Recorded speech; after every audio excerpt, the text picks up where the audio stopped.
కదా అండి, నమస్తే అండి, ఎలా ఉన్నారు? బాగున్నారా? నేను ఈ రోజు ఆఫీస్కి వెళ్దామని బస్సు వస్తున్నానండి. ఈ పెద్దయ్య అక్కడ ఇలా చెయ్యి ఒకసారి చెయ్యి బాగా కింద పడ్డారంట, చాలా గాయమైంది అండ్ ఈ చేతికి కూడా గాయమైందంట. కట్టు కట్టుకొని ఉన్నారు. అయ్యా మీ మీ ఊరు ఎక్కడ? మాది కాసువాక. మరి ఇక్కడ ఎందుకు వచ్చారు? కూలి పని కొరకు వచ్చిన.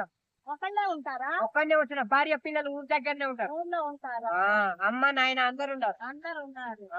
ఓకే, మేము ఆకలి అయిందని అన్నారు కదా, నేను టిఫిన్ తీసుకొచ్చాను, తినండి. సరే మేడం. మరి మీరు జాగ్రత్తగా ఉండాలి. ఇందులో పచ్చి చెట్టు పచ్చి తినకూడదు, వేరే చెట్టు తినండి.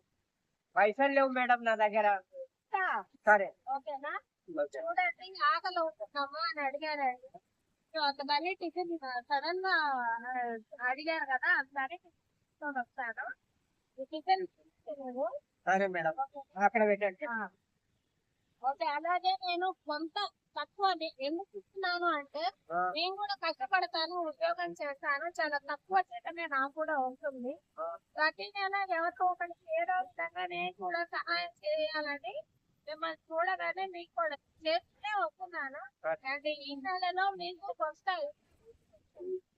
మీకు తక్కువగానే అనిపిస్తుంది, కానీ మీరు కూడా కష్టపడినప్పుడు ఎవరికైనా ఇలాగే సాయం అడిగినా ఆకలి అవుతుందన్నా కానీ మీరు కూడా సహాయం చేయాలి. సరే మేడం. సరే మేడం. ప్రకాష్. ఓకే ప్రకాష్ గారు, నేను ఇచ్చే అమౌంట్ మీరు మరి తాగడానికి ఉపయోగించుకోకూడదు.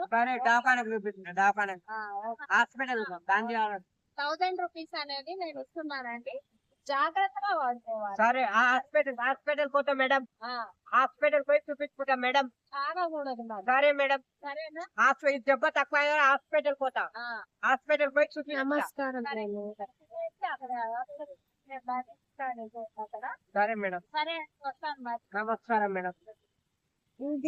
నమస్కారం మేడం.